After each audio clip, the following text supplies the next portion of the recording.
ढेंकानाल विधानसभा क्षेत्र में प्रथम होम भोटिंग व्यवस्था आरंभ होइछि। पौरांचल 3 नंबर वार्डर 87 वर्षीय पीएन सत्यभा मामा निज बासभवन में जिलार प्रथम होम भोटिंग व्यवस्था मतदान करिसेंति। ललित नगर बासभवन में सकाळ 9टा समय polling party police video camera सहित घरे पहुंची नियम अनुसार प्रिजाइडिंग पुलिस ऑफिसर सिक्रेट भोट देवार व्यवस्था करते। 2024 साधारण निर्वाचन पर ढेंकानाल विधानसभा क्षेत्र होम भोटिंग 28 जनक नाम स्थिरीकृत होइछि। पौरांचल 5 जन, सदर 9 जन, गंजार 14 जन होम भोटिंग देवाकू स्थिर होइछि। घरोई मतदान 85 वर्ष बयस स्थिर करा जाइछि। एहा सहित 40% भिन्नक्षम लोक मध्य ए सुविधा पाई परिबे। पूर्व निर्धारित समय भितर दरखास्त कर निवेदन करथिबे। मोर इच्छा जाक देवा कथा दे देबी।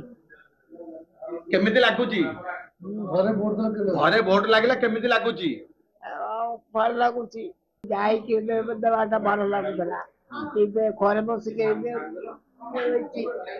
भारतीय निर्वाचन आयुक्त जो चिंता कर जो अभिनव उपाय चलित वर्ष ग्रहण करते होम भोटिंग माने जो माने वयस्क लोक आसी परिबेनी बैलेट पेपर तांको घर को जीव से घर भितर गोटे बूथ भाया कराई सिक्रेसी मतदान करेंगे। ये गोटे खूब सुंदर पदक्षेप अभिनव पदक्षेप होइछि। सब वर्ष तांको नेबाकू पडुतला ए वर्ष भल सुविधा सासू नेबाकू पडुतला ए वर्ष टिके सुविधा हला घर आसी भोट देले से तो जाई पानांदी तां टेकी नेबा पडतला ए वर्ष सुविधा हला घर आसी भी दउछन आम पय बहुत सुविधा हला। 85 वर्ष रु ऊर्ध्व थिबे एवं 40% डिजाबिलिटी रहउथबो से प्रथमे इलेक्शन कमिशन ऑफ इंडिया को अप्लाई करिवे।